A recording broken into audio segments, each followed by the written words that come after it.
ప్రియులారా, ఈరోజు మనం నేర్చుకునబోయే పాఠం చాలా ప్రత్యేకమైన పాఠం. మోస్ట్‌లీ మీలో కొందరు మాత్రమే ఈ పాఠం విని ఉండడానికి అవకాశం ఉంటుంది. అందున కూడా ఒకవేళ విని ఉన్నా కూడా కొద్దిగే వినడానికి అవకాశం ఉంటుంది. చాలా మంది విని ఉండరు. ఒకవేళ పూర్తిగా విని ఉంటే, తెలుసుకొనుంటే నో ప్రాబ్లమ్. అది మీరు మిగతా వాళ్ళతో కూడా పంచుకుందురు గానీ, మనం నేర్చుకునబోయే పాఠం ఏంటంటే గుడ్ ఫ్రైడేకి ముందటి దినం అంటే యేసుక్రీస్తు ప్రభుల వారు సిలువ వేయబడినడానికి ముందటి దినం ప్రపంచవ్యాప్తంగా క్రైస్తవ సమాజంలో మాండీ గురువారం, తెలుగులో చెప్పాలంటే ఆదేశ గురువారం. ఆదేశ గురువారం. మిగతా భాషలో మాండీ అన్నటువంటి పదం లాటిన్ భాష పదం అండి. లాటిన్ భాష పదం. దాన్ని ఆంగ్లంలోనైతే మ్యాండేట్ థర్స్‌డే అని అంటారు. మ్యాండేట్ అంటే తప్పక నెరవేర్చవలసింది. కంపల్సరీ అంటారు కదా! కంపల్సరీ అన్నదానికి మనం మరొక పదం, పర్యాయ పదం ఏదన్నా వాడాలంటే మ్యాండేట్ అని వాడతాం. సో, మనం తప్పక నెరవేర్చవలసినటువంటి ఆజ్ఞ ఇచ్చిన రోజుగా ఈ దినాన్ని ప్రపంచవ్యాప్తంగా దేవుని బిడ్డలు ధ్యానం చేస్తూ ఉంటారు. ఒకసారి ఈ మాండీ గురువారం లేదా ఆదేశ గురువారం లేదా మాండీ థర్స్‌డే అన్నటువంటి దాని గురించి గత కాలంలో ఎవరైనా విన్నవారు ఉన్నారా? విని ఉంటే ఏమని విని ఉన్నారు? ఎంత విని ఉన్నారు అన్నది దయచేసి మీరు పంచుకోవాలని నేను ప్రేమతో మనవి చేస్తున్నాను. ఎవరైనా విన్నవాళ్ళు ఉంటే ఎంతవరకు విన్నారో, ఏం విన్నారో ఒక్కసారి పంచుకోవాలని మనవి చేస్తున్నాను పిల్ల. వాయిస్ స్లోగా వస్తాందా? వాయిస్ స్లో వస్తుందమ్మా. ఇప్పుడమ్మా ఒకసారి చూడండి. ఇప్పుడు బాగా వస్తాందా? మళ్ళీ అడగండినా? రైట్. అమ్మ మాండీ గురువారం ఇంత ముందు వరకు విన్నది ఏమి అర్థం కాలేదమ్మా ఎవరికి? అర్థమైంది. ఈరోజు మనం నేర్చుకునబోయేటటువంటి పాఠం మాండీ గురువారం లేదా దీన్ని ఆదేశ గురువారం, ఇంకా మాండీ థర్స్‌డే లేదా మ్యాండేట్ థర్స్‌డే అని అంటారు. ఇది యేసుప్రభుల వారు సిలువ వేయబడినటువంటి దినం ఏదైతే ఫ్రైడే ఉందో దానికి ముందటి దినం. దాన్ని ఆ రోజున యేసుప్రభుల వారు మాండీ అంటే మ్యాండేట్, లాటిన్ భాష పదం మాండీ అయితే ఆంగ్ల భాష పదం మ్యాండేట్ థర్స్‌డే లేదా మాండీ థర్స్‌డే లేదా తెలుగులో అయితే ఆదేశ గురువారం. సో, కొత్త ఆదేశం యేసు ప్రభుల వారు ఇచ్చిన దినంగా తన శిష్యులకి మనం ఆ దినంలో మనం ధ్యానం చేస్తాం. దీని గురించి గత కాలంలో ఎవరైనా విన్నవాళ్ళు ఉన్నారా? విని ఉంటే ఏమని విని ఉన్నారు? ఏమని తెలుసుకొని ఉన్నారు అన్నది ప్రశ్న. విన్నవాళ్ళు ఎవరన్నా తెలిసిన వాళ్ళు ఏం తెలిసి ఉన్నదో కొంచెం మనకు మీరు పంచుకోగలిగితే మనం అంతకు మించి మనం ముందుకెళ్ళటానికి అవకాశం ఉంటుంది. ఎవరు వినలేదా? పోనీ ఆ విషయమైనా చెప్పండి. మీరు ఎవరు వినని పరిస్థితి ఉంటే. నేను వినలేదన్నా. వినలేదన్నా. రైట్. ఎవరు వినలేదండి. అమ్మా. రైట్. ఇది నేను లాస్ట్ సండే హోలీ వీక్, పరిశుద్ధ వారము అన్నటువంటి పాఠం మీద మాట్లాడుతూ గురువారం రోజున కూడా టూకీగా మాండీ గురువారం గురించి మాట్లాడాను మా చర్చ్ బిల్డింగ్ లో. అయితే ఇది డీటెయిల్డ్ గా తెలుసుకోవాల్సినటువంటి ఆవశ్యకత ఉంది. ఎందుకంటే చాలా మంది వినలేదు కదా. నేను అందుకే ముందు ప్రారంభంలోనే చెప్పాను. మీలో నాకు తెలిసి చాలా మంది ఈ పాఠం గురించి విని ఉండిండారు. ఒకవేళ విన్నా కాస్త కూస్త విని ఉంటారు తప్ప పూర్తిగా ఫుల్ ప్లెడ్జ్డ్ గా విని ఉండరని ముందే చెప్పడం జరిగింది. ఇక్కడ ఫస్ట్ ఆఫ్ ఆల్ మనం గుర్తుపెట్టుకోవాల్సిన విషయం, మనకు వచ్చే ప్రమాదం ఎక్కడ అంటే, ఇది కేవలము గుడ్ ఫ్రైడే ముందటి రోజు మాత్రమే ధ్యానించాల్సిన టాపిక్ కాదు. నంబర్ 1, ఆ రోజుకు మాత్రమే. ఎందుకంటే ఇది అకేషనల్ కాదు. ఫెస్టివల్ ఎలాగైతే గాంధీ గారి మీద ప్రేమ పొంగుకొస్తుందో గాంధీ జయంతి రోజు, ఎలాగైతే అంబేద్కర్ గారి మీద ప్రేమ అనేది అంబేద్కర్ జయంతి రోజు పొంగు వస్తుందో అలాంటిది కాదు. యేసు ప్రభుల వారి మీద ప్రేమ ఇప్పుడు మనకి 7 మాటల గురించి మీకు ఎక్స్‌ప్రెషన్‌లో చెప్తాను. మనకి 4 ఛానల్స్‌లో కూడా, అంటే జేసీసీ సాంగ్స్ అనే ఛానల్‌లోను, జేసీసీ మెసేజెస్ అనే ఛానల్‌లోను, జేసీసీ షార్ట్ మెసేజెస్ అనే ఛానల్లోను, ఇప్పుడు జేసీసీ ఆన్లైన్ బైబిల్ క్లాస్ అనే ఛానల్ 4 ఛానల్స్ ఉన్నాయి మనకి. ఈ 4 ఛానల్స్‌లో కూడా 7 మాటల మీద మాట్లాడినటువంటి సందేశాలున్నాయి. ఇవి ఎప్పుడు చూస్తారు తెలుసా జనాలు? చెప్పండి, మీరు చెప్పండి. ఎప్పుడు చూస్తారండి? ఈ లెంట్ రోజుల్లోనే డేస్ అండి. ఈ రోజుల్లోనే వస్తుంది. లెంట్ డేస్ అనడం కూడా తప్పేనమ్మా. ఎందుకనంటే లెంట్ డేస్ 40 రోజులు ఉంటాయి. 40 రోజులు చూడరు. 40 రోజులు చూడరు. ఆ? క్రైస్తవారం చూస్తారు నా ఖచ్చితంగా మహా అంటే ఎప్పుడు చూస్తారంటే ఒక్క వారం ముందు చూస్తారు అంతే.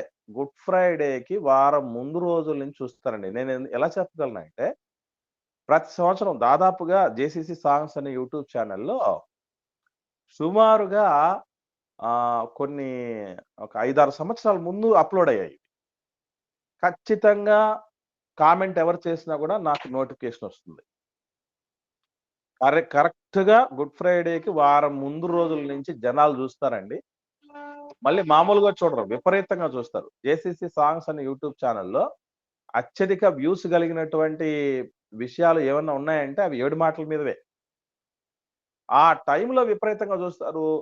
గుడ్ ఫ్రైడే దాటిపోయిందంటే ఇంకెవ్వరు దాని గురించి అస్సలు పట్టించుకోరు. అంటే ఇవేంటన్నమాట, అకేషనల్ వర్డ్స్ అంతవరకే. అకేషనల్‌గా మనం ధ్యానించి వదిలేసేటటువంటి పరిస్థితిలో అందులో భాగంగానే ఈ మాండి గురువారం లేదైతే ఆదేశ గురువారం, మ్యాండేట్ థర్స్‌డే అనేటటువంటిది కూడా ఒక్కరోజు ధ్యానించి, ఒక్కరోజు చూసి వదిలిపెట్టాల్సింది కాదు. మొట్టమొదటి ఇన్‌స్ట్రక్షన్ అది. మొట్టమొదటి మనం తప్పు చేయటానికి అవకాశం ఉండేటువంటి ఏరియా ఇది. ఈ పాఠం విషయమే. రెండవ విషయం ఏంటంటే మనకు బైబిల్‌లో ఇవి లేవు గదా! మనకెక్కడున్నాయి మాండి గురువారాలు లాంటివి లేదా ఈ మాండి థర్స్‌డేలు, ఆదేశ గురువారాలు ఎక్కడున్నాయని జెప్పేసి అంటే మనం బాగా తెలిసినోళ్ళలాగా ఏం జేస్తామంటే ఉన్న విషయాల్లో గూడా పక్కన పెట్టేస్తాం. ఇవి 2 ప్రమాదమే. కొంతమంది ఆ టైంలో మాత్రమే చూసి వదిలేస్తారు. మరికొంతమంది పూర్తిగా కొట్టిపడేస్తారు. సాధ్యాసాధ్యాలు, వాస్తవాలు తెలియకుండా ఇదెక్కడుంది నాన్‌సెన్స్ బైబిల్‌లో లేనిది, ఊరికే బైబిల్‌లో లేనివని చెప్పేస్తున్నారు అని కొట్టేస్తారు. ఇవి 2 పొరపాటే. ఈ 2 పనులు మనం చేయకూడదు. నంబర్ 1. ఈరోజు మనం వినేటువంటి పాఠం ఈ భూమి మీద క్రైస్తవ్యం ఉన్నంత కాలం పాటించాల్సినటువంటి విషయం. మళ్ళీ చెప్తున్నా. ఇది అకేషనల్‌గా ధ్యానించి వదిలేయాల్సింది కాదు. ఎక్స్‌పైరీ డేట్ ఉన్నటువంటిది అసలే కాదు. సమయం వచ్చినప్పుడు మాత్రమే ధ్యానించి వదిలేయాల్సింది అసలు కానే కాదు. 100% భూమి మీద క్రైస్తవ్యం ఉన్నన్ని నాళ్ళు ప్రతి ఒక్కరూ ధ్యానించి పాటించాల్సిన పాఠం ఇది.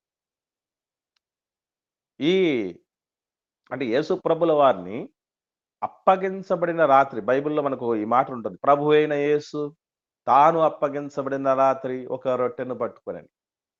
చాలా సార్లు చదివి ఉంటాం మనం. ఎక్కడది?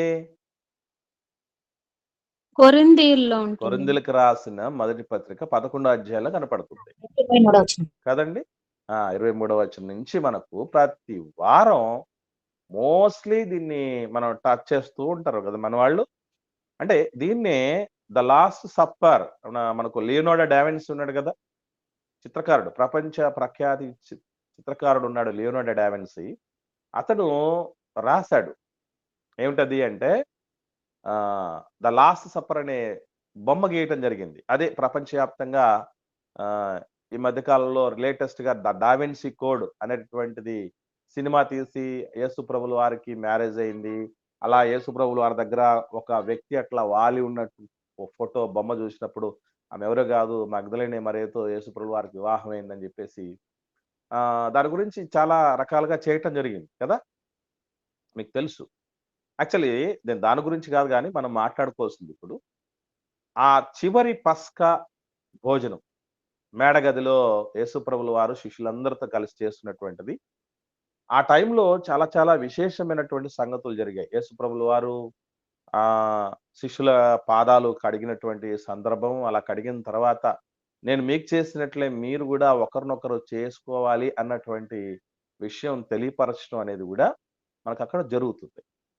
చాలా మంది మీరు బాగా అంటే ఈ మెసేజ్ విన్న తర్వాత వీలైతే మాండి గురువారం లేదా ఈ మాండి థర్స్‌డే అని మీరు యూట్యూబ్ ఛానెల్‌లో సెర్చ్ చేయండి. తెలుగు క్రిస్టియన్ మెసేజ్ గాని, ఇంగ్లీష్ మెసేజెస్ ఉన్నాయి.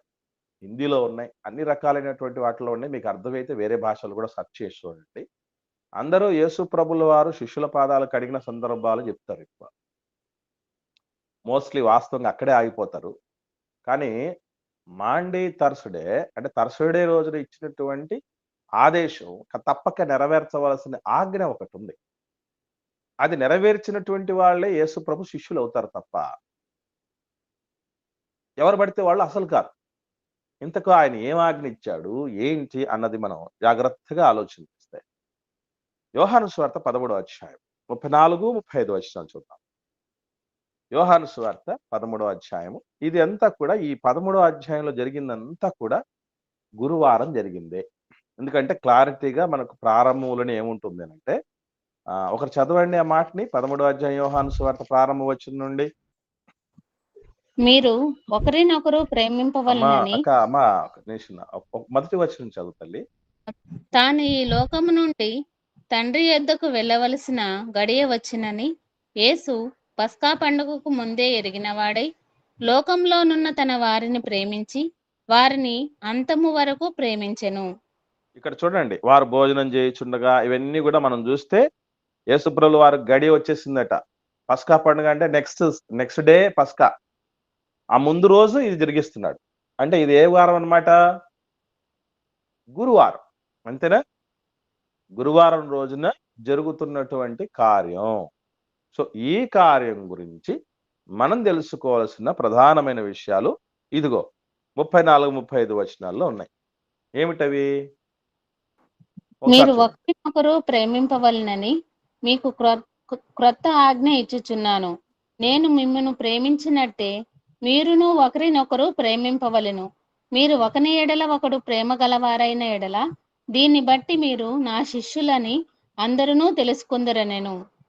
ఇక్కడ యేసుప్రభు ఇదే మాండీ లేదా మ్యాండేట్ లా లేదా మాండీ లా అనేటటువంటిది ఖచ్చితంగా నెరవేర్చవలసినటువంటి ఆదేశం గురించి చెప్తున్నాడు ప్రభుల వారు. అదే గురువారం రోజున చెప్పాడు గనక మాండీ గురువారం. చెప్పిన రోజుకు లిమిట్ ఉందేమో గాని, దానికి పరిధి ఉందేమో గాని, పరిమితి ఉందేమో గాని, చెప్పిన విషయానికి పరిమితి లేదు. Note this point. తేడా అర్థమైందండి మీకు?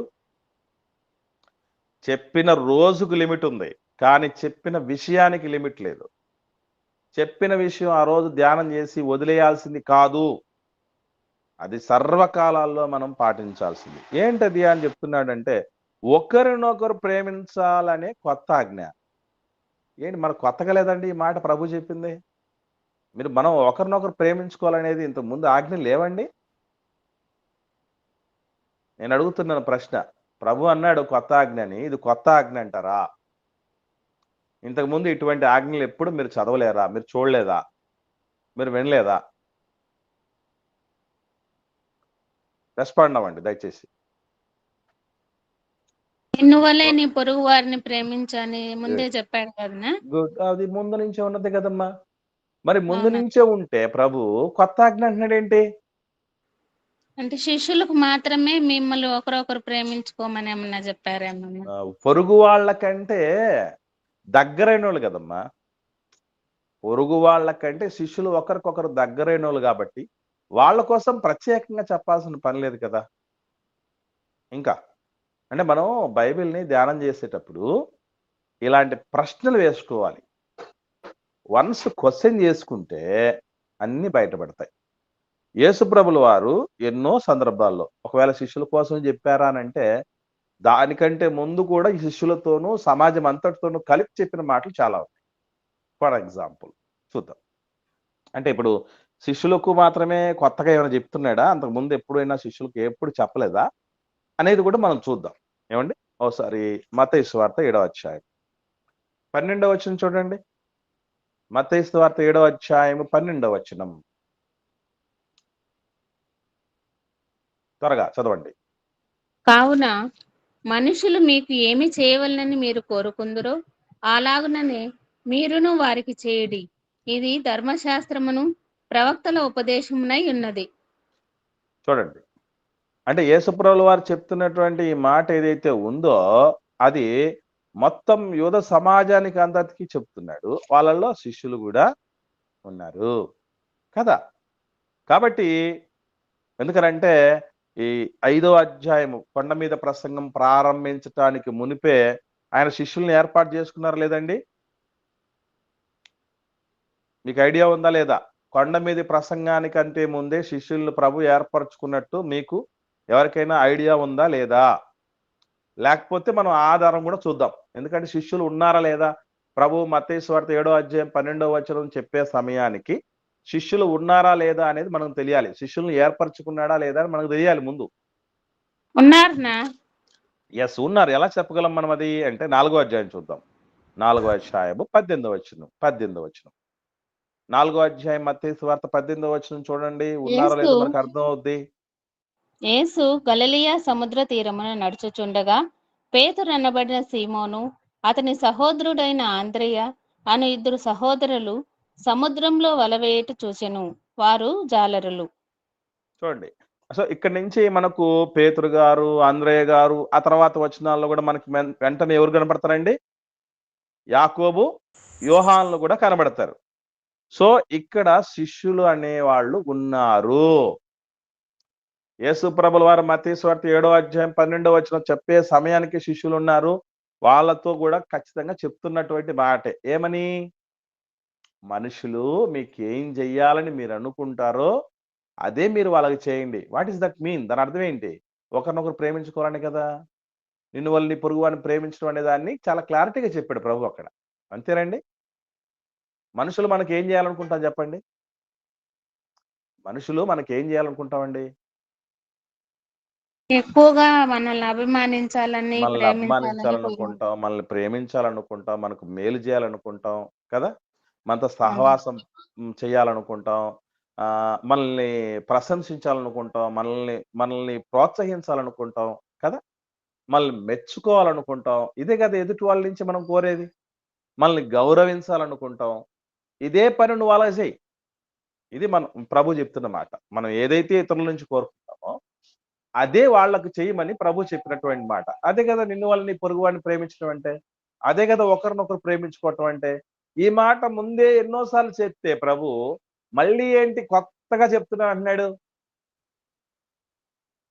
ఇప్పుడు ఈ మాట మనసులో పెట్టుకొని ఆలోచన చేసి చెప్పండి. ఏముంది అందులో కొత్తదనం ఏముందండి చెప్పండి? యేసు ప్రభుల వారు చెప్పిన ఈ మాటలో మీకు ఏమైనా కొత్తదనం అనిపించిందా? ప్రభు ఏదో చెప్పాడు కాబట్టి సర్లే మనం ప్రభు చెప్పాడంటే అయి ఉంటుందిలే అని అనుకొని వెళ్ళిపోవచ్చా? ఎలా ఆలోచన చేయాలంటారు దీన్ని? మాట్లాడండి.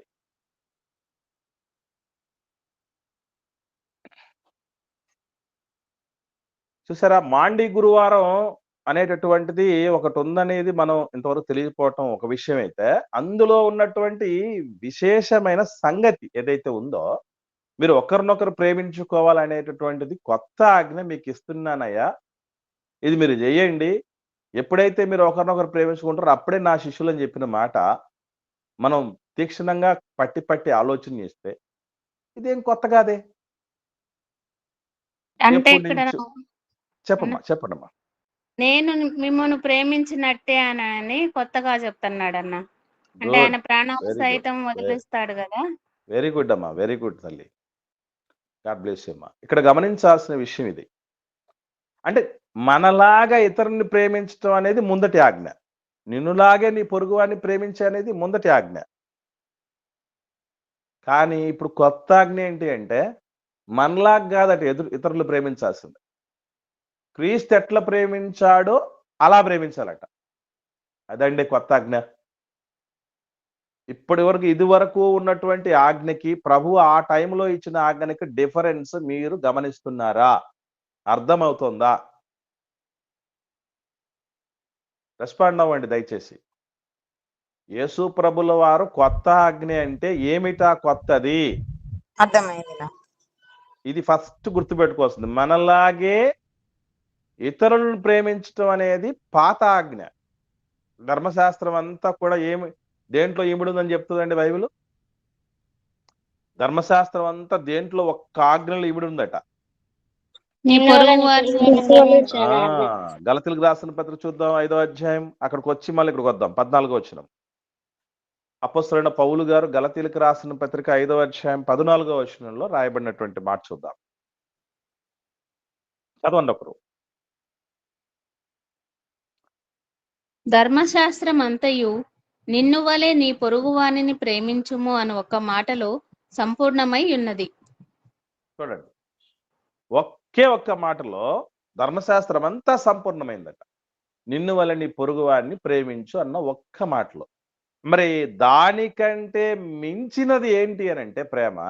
మళ్ళీ చెప్తున్నా, దానికంటే గొప్ప ప్రేమ ఏంటంటే, దానికంటే కొత్త ఆజ్ఞ ఏంటంటే, యేసు ప్రభు ప్రేమించినట్లు మనం ఇతరులను ప్రేమించడం. డిఫరెన్స్ ఉందంటారా లేదంటారా? చెప్పండి. దానికి దీనికి తేడా ఉందంటారా లేదా చెప్పండి? ఉంది. ఎలా ఉంది అది మనకు తెలియాలి. మనలాగా ఇతరులు ప్రేమించటానికి, యేసు ప్రభులాగా ఇతరులు ప్రేమించటానికి ఉన్న డిఫరెన్స్ ఏంటి? పాపిని కూడా ప్రేమిస్తారన్న. అయితే మనలో మనం ఆలోచన చేస్తే, మనము ఒకరిని ప్రేమిస్తున్నామంటే ఇంకో విషయం, మనల్ని మనం ప్రేమించుకుంటున్నాం అన్న దానిలో కూడా స్వచ్ఛత లేకపోవచ్చు. అవునా కాదా మీరు చెప్పండి? అవునన్నా. శ్రేష్టత లేకపోవచ్చు, యోగ్యత లేకపోవచ్చు. మనం ఇప్పుడు ఫర్ ఎగ్జాంపుల్, చిన్న ఎగ్జాంపుల్ చెప్తాను మీకు. దొంగతనం చేసేవాడు ఉన్నాడు అనుకోండి, వాడు సమర్థించుకుంటాడా, లేకపోతే తప్పు నేను చేసేది తప్పని వాడు నిందించుకుంటాడా? ఏం చేస్తాడు చెప్పండి? సమర్థించుకుంటారు. అబద్ధం ఆడినవాడు సమర్థించుకుంటాడు లేదా? వ్యభిచారం చేసినవాడు సమర్థించుకుంటారా లేదా? అంటే వాళ్ళు కూడా, అంటే ఎందుకు ప్రభు కొత్త ఆజ్ఞ ఇవ్వాల్సిన ఆవశ్యకత వచ్చినది? ఇది మనం తెలుసుకోవాలి. ప్రభు అలా కాదు ప్రేమించేది. ప్రభు ఎలా ప్రేమించగలడు? మనము ఇతరులను మనలాగా ప్రేమించలేకే సస్తున్నాం. అంటే ఇందులో ఉన్న డెప్త్, అంటే వెయిటేజ్ అంటారు చూసారా, ఆ భారం ఎంత గొప్పదంటే, ఫస్ట్ పాయింట్, మనలాగే ఇతరులను ప్రేమించలేకపోతున్నాం మనం. అవునా కాదా మీరు చెప్పండి? ఈ ప్రపంచంలో ఏ మనిషి అయినా తనను ఎంత ప్రేమించుకుంటాడో అంతగా ఎవరినైనా ప్రేమించింది మీరు ఎప్పుడైనా చూసారా? లేదన్నా. ఎప్పటికీ అది మనం చూడలేమేమో అనిపిస్తుంది. ఎందుకంటే మనల్ని ప్రేమించుకున్నంతగా ఇతరులను ప్రేమించినప్పుడు నిజంగా ప్రపంచమే చాలా ప్రత్యేకంగా ఉంటుందండి. ఆ ప్రపంచమే చాలా ప్రత్యేకంగా ఉంటది. అక్కడ మనకు ఎవరిలో లోపాలు కనపడవు, ఎవరిలో తప్పులు కనపడవు, ఎవరి మీద గొడవలకి వెళ్ళాలనుకోము, ఎవరిని తప్పు పట్టాలనుకోము, ఎవరి గురించి అసంతృప్తి చెందము. అస్సలు ఏం కుదరదు. ఎందుకనంటే మనల్ని బట్టి ఎప్పుడైనా అసంతృప్తి చెందింది ఎప్పుడైనా జరిగిందా? మనల్ని బట్టి మనం చాలా మందిని మనం చూస్తూ ఉంటాం. పాపం చేసిన వాళ్ళు, తప్పు చేసిన వాళ్ళు కింద పడినా కూడా నాదే పైచే అనుకుంటూ ఉంటాడు మానవుడు. అది సహజ సిద్ధమైన నేచర్ అది కదా.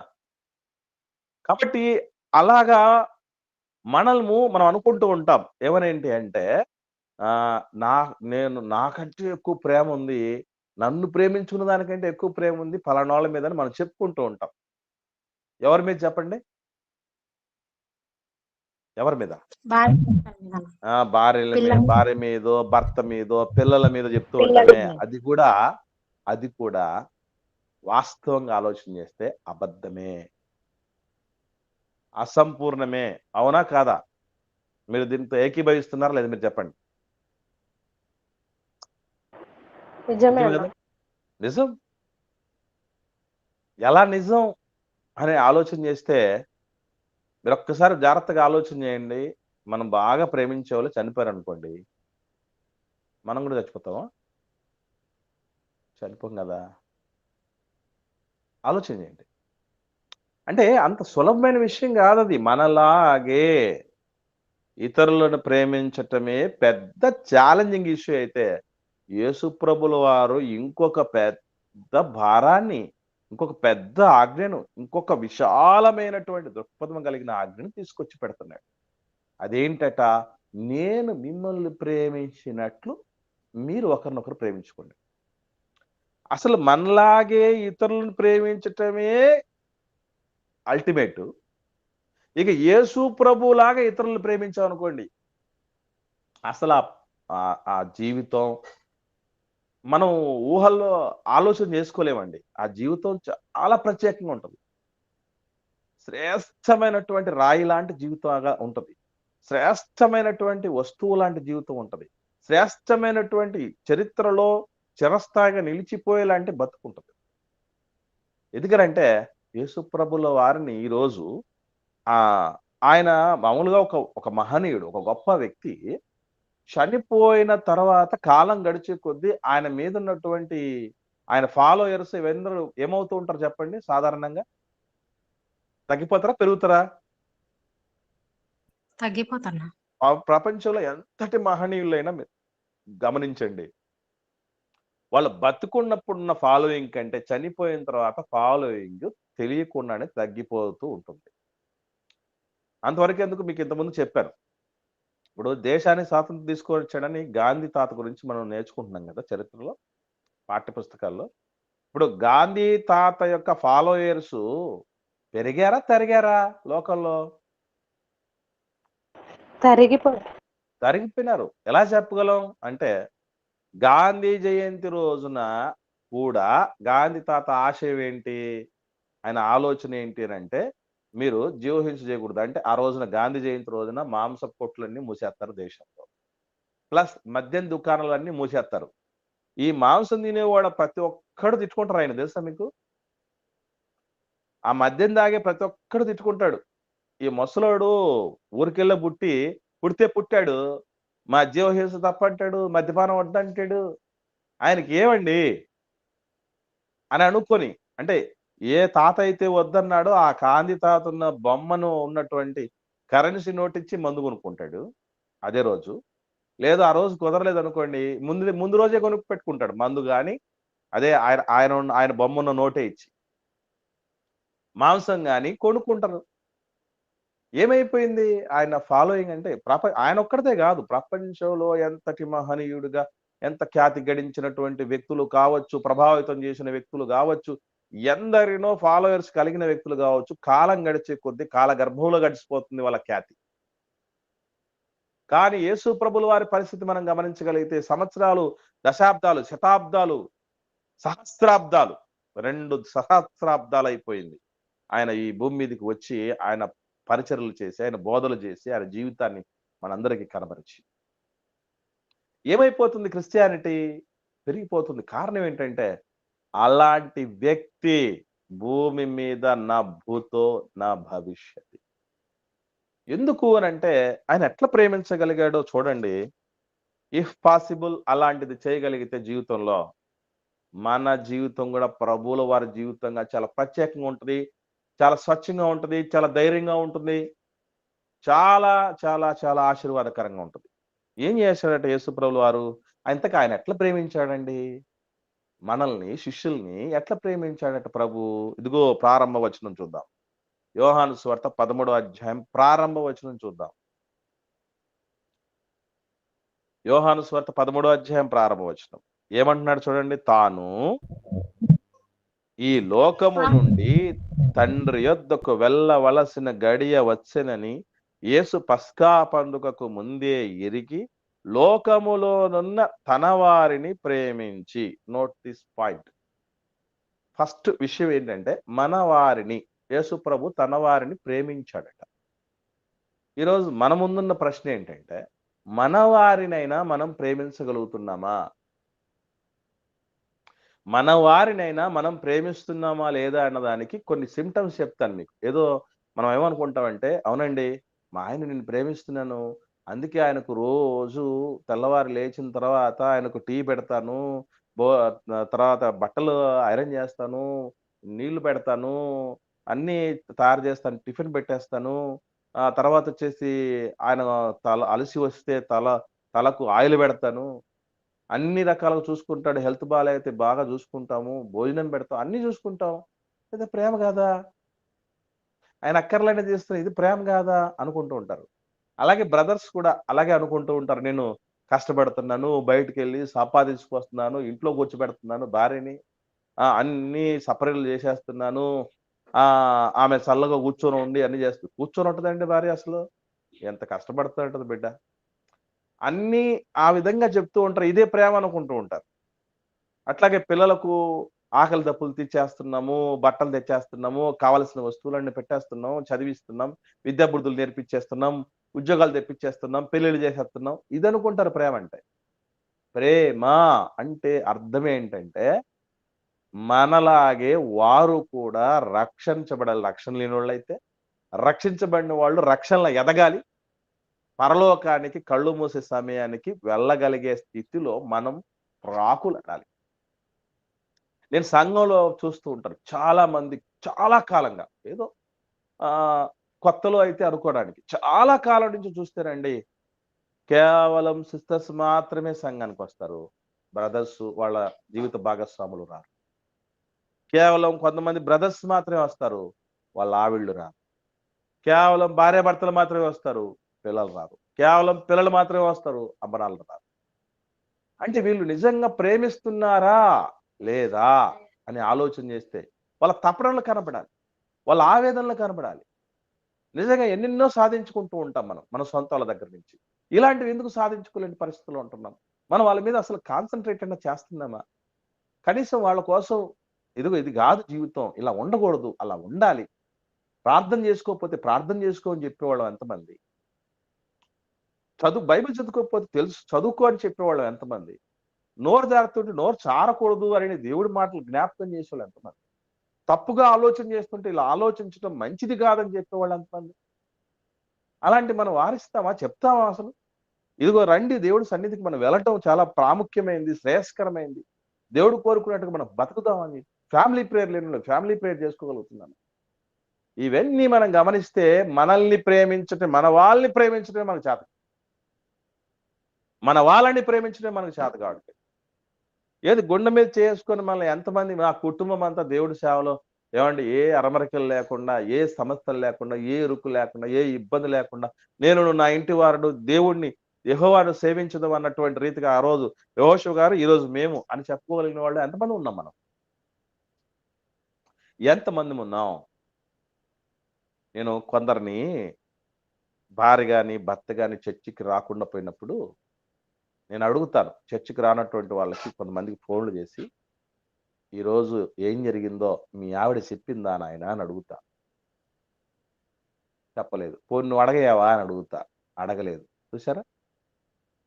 అంటే నీకు అభిమానం, ప్రేమ అనేది ఉంటే, ఒకవేళ రాలేని పరిస్థితుల్లో ఉంటే కొన్ని పరిస్థితులను బట్టి అడిగి మరి తెలుసుకోవాలి. అలాంటి బుద్ధి ఎంతమందికుంటదండి? పోనీ వాళ్ళు అడగలేదు. వాళ్ళకి ఆ ఇంట్రెస్ట్ లేదు. మనమే చెప్పగలుగుతామా? ఈరోజు ఏం పలానా జరిగిందని? చర్చిలో ఈ విధంగా జరిగింది. ఆన్‌లైన్‌లో ఈ విధంగా జరిగిందని మనం చెప్తామేంటి? ఏమి ఉండవండి. ప్రేమించటం అంటే ఏంటనుకుంటున్నారు? అయ్యో! వీళ్ళకి తెలియకపోతే ఏమైపోతారో అన్నటువంటి బాధ ఎంతమందికుంది? నా కుటుంబమే నా మీద బాధ్యత ఉంది గదా! వీళ్ళందరి విషయంలో నన్ను అడుగుతాడు గదా దేవుడు. దీనికోసం నేను తపన పడాలన్నటువంటి ఆలోచన ఎంతమంది? ప్రేమించటం అంటే యేసుప్రభు వారు ప్రేమించారండి వాళ్ళని? వాళ్ళకు ఏ ఒక్కటి ఆధ్యాత్మికంగా, ఆత్మీయంగా తక్కువ గాకుండా ప్రతిదీ గూడా విడమరిచి, విపులీకరించి, పరలోక రాజ్య మర్మములన్నీ వాళ్ళ సొంత వాళ్ళకి తెలియపరిచి, ఇది జీవితం, ఇది భవిష్యత్తు, ఇది లోకము, ఇది దేవుడు, ఇది దెయ్యం, ఇది నువ్వు, ఇది నేను అన్నటువంటి రీతిగా సమస్తాన్ని తెలియపరిచాడు ప్రభు. That is love. అది ప్రేమ. ప్రేమ అదండి. ఏది దాచుకోకుండా మొత్తం దేవుడి గురించి చెప్పడం అది ప్రేమ. వాళ్ళకి ఇది దూరమైతే ఏమైపోతుందో నేర్పించటం ప్రేమ. అలాంటి ప్రేమ ఎంతమందిని ప్రేమిస్తున్నాం మనం. దట్టు రెండో విషయం ఏంటంటే ఇది చాలా ప్రధానమైనది. వారిని అంతము వరకు ప్రేమించడం. ప్రేమ అనేది కాలం గడిచే కొద్దీ ప్రపంచంలో మానవుల మధ్య ప్రేమలు ఏమైపోతాయంటే చల్లారిపోతుంది. ఇది వివాహం భార్యాభర్తలు కూడా ప్రధానంగా ఒకరినొకరు ఏం ఆరోపించుకుంటారు? బిడ్డలు, తల్లిదండ్రులు, బంధువులు, మిత్రులు కూడా ఏం ఆరోపించుకుంటారు? సంఘస్థులు కూడా ఒకరినొకరు ఏం ఆరోపించుకుంటారంటే, ప్రారంభములో ఉన్నంత ప్రేమ ఇప్పుడు కరువైంది. మొదటి ప్రేమ లేదు. నువ్వు మారిపోయావు. నువ్వు నన్ను ముందు ఎంత ప్రేమిస్తూ ఉండేవాడివి, ఎంత ప్రేమిస్తూ ఉండేదానివి, ఎంతగా మనం చక్కగా కలిసిమెలిసి ఉండేవాళ్ళము. మన మధ్య ఎంత స్ట్రాంగ్ బాండ్ ఉండేది. కాలం గడిచే కొద్దీ ప్రేమ అనేది అలా తరిగిపోతున్నటువంటి పరిస్థితులు మనం చూస్తూ ఉంటాం. ప్రేమ ఇంకో విషయం ఏంటంటే కాలానికి మాత్రమే కాదు, ఎదుటి మనిషి ఎలా వ్యవహరిస్తున్నాడు అన్న దాని మీద కూడా మన ప్రేమ ఆధారపడి ఉంటుంది. అవునా కాదు మీరు చెప్పండి? ఎదుటి వ్యక్తి ఎలా ఉంటున్నారు మన పట్ల అన్న దాని మీద బేస్ అయి మన ప్రేమ ఉంటుంది. అవునా కాదా మీరు చెప్పండి? అలాంటి వాళ్ళమా కాదా మనం చెప్పండి? అలాంటి వారమేనండి మనం. 100% అదే పరిస్థితి. కానీ అంతం వరకు వాళ్ళు ప్రేమించరు. తన వాళ్ళలో ఎలాంటి వాళ్ళు ఉన్నారు చెప్పమంటారా? రోజు డబ్బు సంచి ఒకరి చేతిలో పెట్టాడంటే వాడు మామూలుడే ఉండడు. మహామేధావి. ఇస్కరియోతు యూదాకు పుష్కలమైనటువంటి మేధస్సు ఉంది, సమర్థత ఉంది. అందుకే ఉన్నటువంటి 12 మందిలో ఇస్కరియోతు యూదాకి సంచిస్తే ఒక్కడంటే ఒక్కడు మాట్లాడలేదు. ఏం ప్రభువా నేను మెయింటైన్ చేయలేనేంటి, నా వల్ల కాదేంటి, అయినా నేను అందరిలో పెద్దోడిని, నాకీకుండా అంత ఎక్స్పీరియన్స్ లేనటువంటి, పెద్దరికం లేనటువంటి ఇస్కరియోతు యూదాకి ఎలాగిస్తావు అని పేతురు గారు మాట్లాడలేదు. ఉరిమేటటువంటి వాళ్ళు ఉరమకుండానే ఊరుకుండిపోయినారు. ఇస్కరియోతు యూదాకి ఇస్తూ ఉంటే అధికారం. సమర్థుడు, సమర్థుడు, కానీ అపనమ్మకస్తుడు. ఈరోజు సంఘానికి, కుటుంబానికి, దేవునికి ఎలాంటి వాళ్ళు కావాలంటారండి? కొంతమందికి సమర్థత ఉంటుంది కానీ నమ్మకత్వం ఉంటుంది. కొంతమంది నమ్మకమైన వాళ్ళు ఉంటారు కానీ సమర్థత ఉండదు. క్రైస్తవ జీవితం అనేటటువంటి ఒక నాణానికి, చెల్లుబాటు అయ్యేటటువంటి ఒక జ్ఞానానికి 2 వైపులండి, సమర్థత, నమ్మకత్వం అని.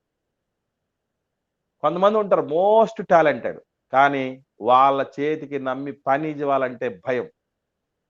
ఎందుకంటే వాళ్ళు సమయానికి పొరపాటును కూడా పని పూర్తి చేసి ఇవ్వరు. సమర్థులే మళ్ళీ.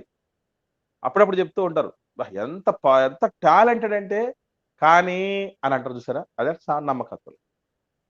మంచి నమ్మకస్తులేనండి, కానీ వాళ్ళకు సబ్జెక్ట్ తెలియదు, నాలెడ్జ్ లేదు, వాళ్ళకి విషయం తెలియదు అని చెప్తూ ఉంటారు. అంటే సమర్థత లేదు. ఇవి 2 కలగలిసి ఉండాలి.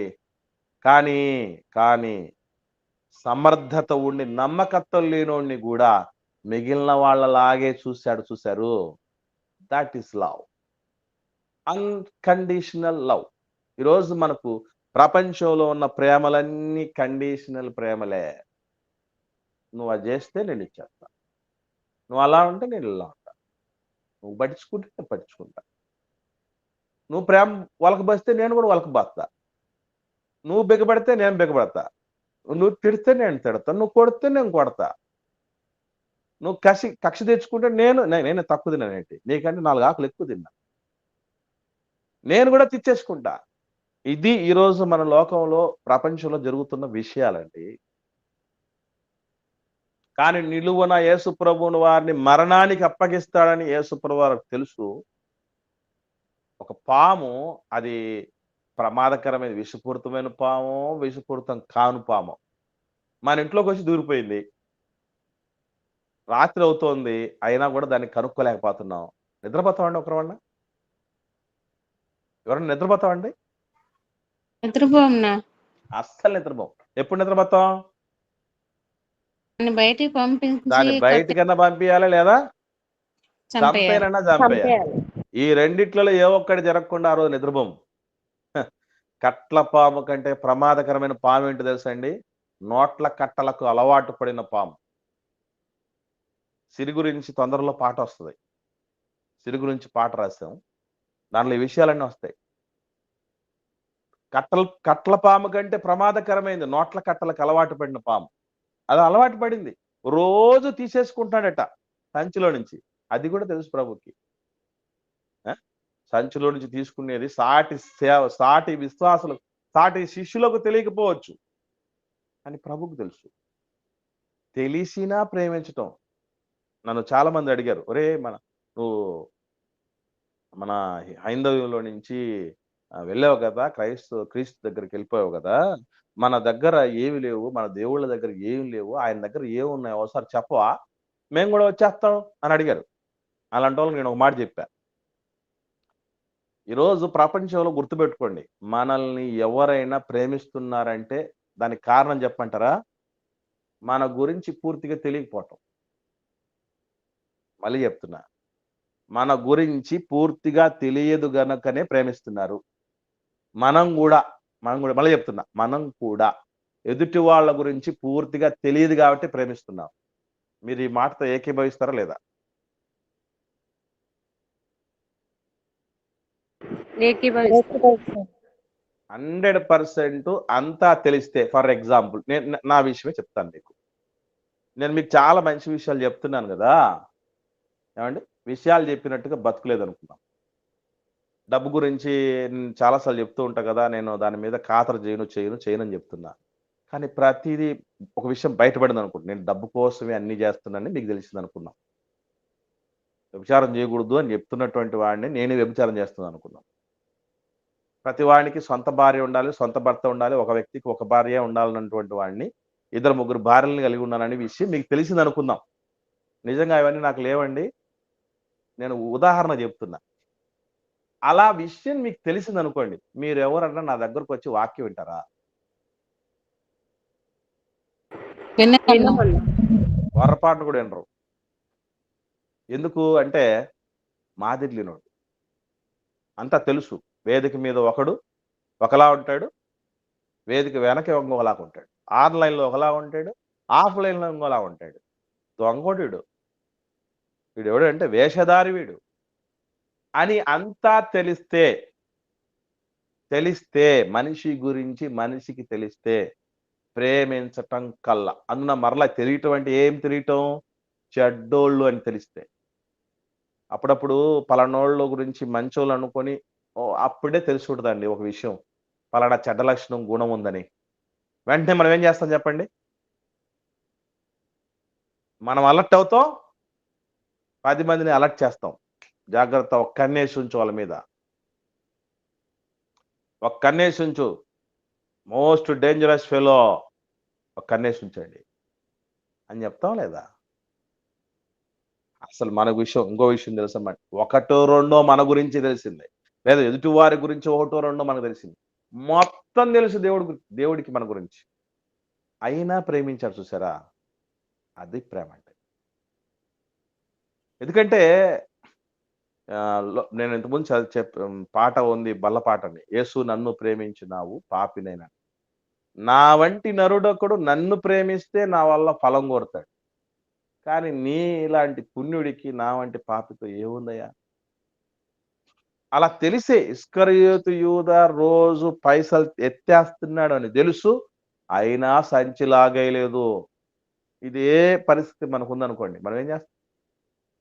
10 మందిని పిలిపించేసి, రచ్చబెట్టేసి, అతన్ని తొలగించేసి, వీలైతే చర్చ నుంచే మానిపించేసి ఇంకొక నమ్మకమైన వాడికి ఇస్తాం కదా ఏదన్నా బాధ్యత. అలాగే ఇక్కడతో ఆగిపోకుండా తను పట్టిస్తాడని కూడా తెలుసు, కానీ అలాంటోన్ని కూడా అంతం వరకు మిగిలిన శిష్యుల్లాగా ప్రేమించాడు. చూసారా? అది కొత్త ఆజ్ఞ. మనకి ఇది రావాలంటే ఎంత కష్టం అండి, ఎంత కష్టం. ఇలాంటిది రావాలంటే మనకి ఎంత కష్టం. బాధ పెడుతున్న భర్తని ఎంతమంది భార్యలు ప్రేమించగలరు?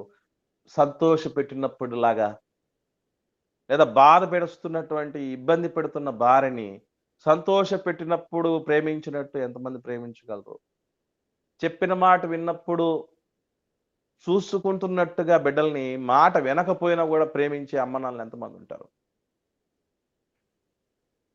అంతం వరకు ప్రేమించరు. కండిషన్స్తో, పరిస్థితులతో, వ్యక్తులతో, వ్యక్తిత్వాలతో నిమిత్తం లేకుండా ప్రేమించిన ప్రేమ ఈరోజు ఎక్కడుంది? అందుకే అది కొత్త ఆజ్ఞ. నేను ఇంతకుముందు చెప్పాను, మళ్ళీ చెప్తున్నాను, గుర్తుపెట్టుకోండి. మీరు నా కోసం ప్రార్థించినా, ప్రార్థించకపోయినా, మీరు ఇచ్చినా, ఇవ్వకపోయినా, ఆలోచించినా, ఆలోచించకపోయినా, గౌరవించినా, గౌరవించకపోయినా, ప్రేమ పంచినా, పంచకపోయినా, మిమ్మల్ని ముందటిలాగే గొప్పగా ప్రభువు వలె ప్రేమించగలిగితేనే నేను సేవకుడిని. లేదంటే నేను అర్హుడిని కాదు. మీరు గూడా, మీరు గూడా అసలు ఈవెన్ కొంతమంది మీరు చూడండి, సంఘానికి మానేసినటువంటి వాళ్ళు కొంతమంది ఉంటారు. వాళ్ళు చెప్పే రీజన్స్ ఏముంటాయి తెలుసా అండి? అస్సలు మా సేవకుడు ఎవరిని పట్టించుకోడండి మమ్మల్ని. మేమేమైపోతున్నాడో పట్టించుకోడండి.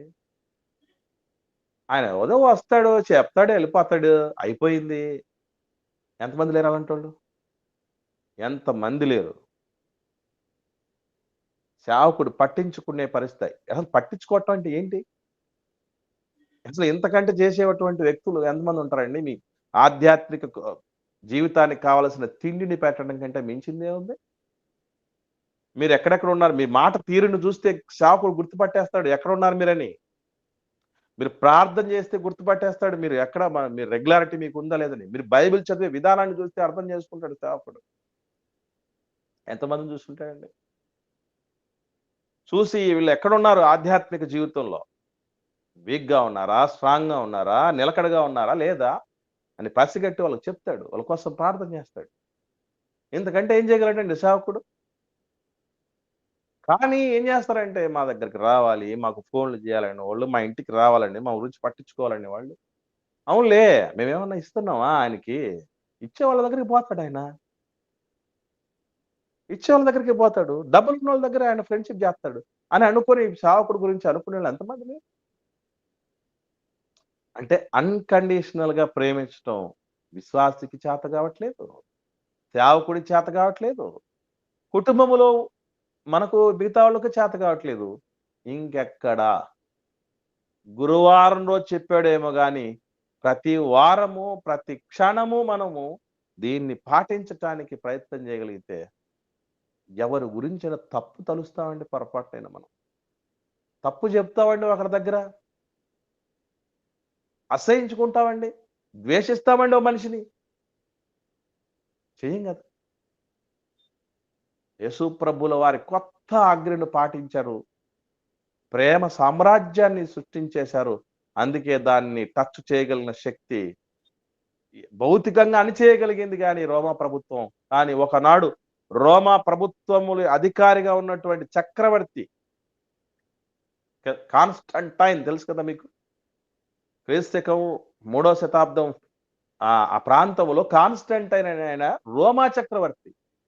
ఏ క్రీస్తును అనుసరిస్తున్న వాళ్ళనైతే ఉక్కుపాదంతో అణిచేసి నానా ఇరుకులకు, ఇబ్బందులకు, హింసలకు గురిచేసి, చంపేసి, చెదరగొట్టి ఎన్ని చేసిందో అదే రోమా సామ్రాజ్యపు చక్రవర్తి మారు మనసు పొంది కాన్స్టంటైన్ అనేటువంటి వ్యక్తి రోమా ప్రభుత్వపు అధికార మతంగా క్రైస్టియానిటీని లోకవ్యాప్తం, ప్రపంచవ్యాప్తం చేసినటువంటి పరిస్థితి ఒక్క ప్రేమకు సాధ్యం.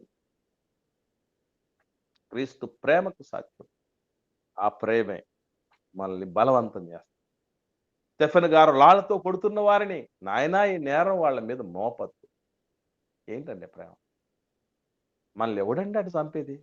అలా చంపేవాళ్ళు మనకు లేకపోయినా, మనల్ని అలా మట్టు పెట్టేవాళ్ళు లేకపోయినా, ఇది ఒక మాట అంటే పర్లేకుండానే, ఒక్క విషయం అంటే ఒక చిన్న నష్టం కలగజేస్తే కూడా తట్టుకోలేకపోతున్నాను. వాళ్ళు హిట్ లిస్ట్ పెట్టేస్తున్నాం మనం. ఎక్కడుంది మన ప్రేమ? ఏం నేర్చుకున్నాం ప్రభు దగ్గర నుంచి మనం? ఎవరో నాకు చాలా మంది చెప్తూ ఉంటారండి నాకు. అన్నా మీ గురించి ఈ విధంగా అనుకుంటున్నాను. అన్నా మీ గురించి ఆ విధంగా అనుకుంటున్నాను. ఒకటే, నేను చెప్పేది ఒకటే. అయ్యా నా జీవితం చాలా చిన్నది. నేను ప్రభు కోసం చేసుకోవాల్సిన పని చాలా ఉంది. శక్యమైతే మీరు వాళ్ళకి తెలియపరచండి. లేదా మీరు ప్రార్థన చేయండి. నేను కూడా అదే చేస్తున్నాను. ఏం చేస్తాం? కొంతమంది ఉంటారండి. మీ గురించి పలానోళ్ళు ఈ విధంగా మాట్లాడుతున్నారంటే ఒంటి కాలు మీద వెళ్ళిపోతారు. తెలుసా మీకు? ఒంటి కాలు మీద వెళ్ళిపోతారు. వెళ్ళిపోయి ఏమనుకుంటున్నావు నువ్వు నా గురించి? నీ సంగతి తెలుస్తా. నీ అంతు చూస్తా. ఇది అంతం వరకు ప్రేమించాలి. మనిషి యొక్క చర్యలతో నిమిత్తం లేని ప్రేమ ఎప్పటికీ గెలిచే ప్రేమ, నిలిచే ప్రేమ, సంపాదించుకునే ప్రేమ. అది మనకు శక్యమైతే అది కలిగి ఉండాలి. కనుక ప్రియులారా, ఒక గ్రాహం స్టెయిన్ గారి గురించి ఇప్పటికి ఎందుకు అనుకోగలుగుతున్నాం? కట్టుకున్న భర్తని, కన్న బిడ్డల్ని, మగ బిడ్డల్ని ఇద్దరిని సజీవ దహనం చేస్తే భార్య, వాళ్ళ ఆవిడ, గ్రాహం స్టెయిన్స్ గారి యొక్క భార్య, ఆ ముక్కు పచ్చలారని మగ బిడ్డల తల్లి కోర్టులో నిండు సభలో, భారతదేశంలో, ఈ దేశంలోనే ఉండి ఒరిస్సా ప్రాంతంలో జరిగినప్పుడు ఘటన అది. క్షమించేస్తున్నానండి అది తల్లి. అది పరిస్థితులతో, వ్యక్తులతో నిమిత్తం లేకుండా క్షమించటం అనేటటువంటి లక్షణం ఎంత బాగుంది.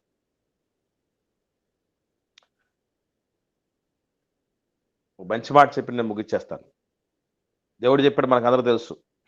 ఏమనంటే, శత్రువు ఆకలి కొంటే ఏం చేయమన్నాడండి? శత్రువు ఆకలి కొంటే ఏం చేయమన్నాడు దేవుడు? ఆహారం పెట్టమన్నారు. మనం ఏది గుర్తుపెట్టుకుంటాం అంటేనండి, మనకు 23వ కీర్తన చూసారా, నా శత్రువు ఎదుట నాకు ఆహారం సిద్ధపరిచే దేవుడు. ఏమనుకున్నాం? నా శత్రువు ఎదుట నాకు ఆహారం సిద్ధపరిచే దేవుడనే తెలుసు. కానీ కొత్త నిబంధనలకు వచ్చేటప్పుడు శత్రువు ఆకలి ఉంటే పిలిచి అన్నం పెట్టండి. ఎంతమంది చేస్తాం ఆ పని? చేయకపోగా వాళ్ళు ఆకలి ఉంటే ఏమంటాం అంటే, దేవుడు ఉన్నాడు. ఇదే కదా మనం అనేది. నీకు తగిన శాస్తి జరిగింది. లేకపోతే నా జోలికి వస్తావా? నన్నే టచ్ చేస్తావా? ఏమనుకున్నావు? కుదిరిందా తిక్కెప్పుడు? ఇలా ఆలోచన చేసేవాళ్ళు ఉంటారు. ఇది కూడా సమంజసమైనది కదా. దేవుడు కూడా అంటాడు, నీ శత్రువు పడ్డప్పుడు నీ మనసులో నేను సంతోషపడతాను. ఎందుకంటే మనసులో సంతోషపడింది శత్రువుకు తెలియకపోవచ్చేమో కానీ, ఎదుటోడికి తెలియకపోవచ్చేమో కానీ దేవుడికి తెలుసు. ఆయన చూస్తున్నాడు. అది కూడా చేయొద్దు నాయన అన్నాడు. ఎంత ప్రేమ కలిగిన దేవుడు అంటే. అటు దేవుణ్ణి కలిగి ఉన్న మనం ఈరోజు ఒకరిని సహించుకోలేక, ఒకరిని భరించలేక, వారి మీద వాళ్ళంటే పడదు, వీళ్ళంటే పడదు, ఇదే జీవితం. ఎప్పుడు ఎంతకాలం ఎదగలగల? అందుకే మనం ఎక్కడ ఎదగం. మనం కుదురుగా అసలు బైబిల్ వింటున్నప్పుడు బుర్రకెక్కదు. ఎందుకంటే ఒకరి మైండ్లో ఉండిపోతారు. దాంట్లో ఒక ప్రత్యేకమైన స్థానం ఇచ్చి ఉంటాం వాళ్ళకి. ఎప్పటికైనా ఈ సమయం కోసం ఎదురు చూడాలనుకుంటూ ఉంటాం తప్ప, చర్చిలోకి వచ్చినా కూడా, పాట పాడుతూ ఉన్నా కూడా, దేవుడి మాటలు వింటూ ఉన్నా కూడా ఏవి ఎక్కవు. ఎందుకంటే లోపల అది చెడిపోయింది, చిప్పు పోయింది అంటారు చూసారా, చిప్పు దొబ్బింది అంటారే, అట్లా పోయింది. అది చెడిపోయింది. వ్యవహారం, మైండ్ చెడిపోయింది. ఆ చెడిపోయినటువంటి పరిస్థితుల మధ్య ఎన్ని మంచి చేసినా కూడా ఎక్కడ నిలబడుతుంది చెప్పండి? ఒక్కటే మాట ఆఖరిగా మనం గుర్తుపెట్టుకోండి, ఒకరిని క్షమించకపోవటం ఎవరి కార్యమో తెలుసండి? ఒకసారి కొరింథీయులకు రాసిన 2వ పత్రిక 2వ అధ్యాయం చూద్దాం. 11వ వచనం. అపోస్తలుడైన పౌలు గారు కొరింథీయులకు రాసిన 2వ పత్రిక 2వ అధ్యాయం 11వ వచనం. నేనేమైనను క్షమించి ఉంటే సాతాను మనలను మోసపరచకుండునట్లు మీ నిమిత్తము క్రీస్తు సముఖమునందు క్షమించి ఉన్నాను.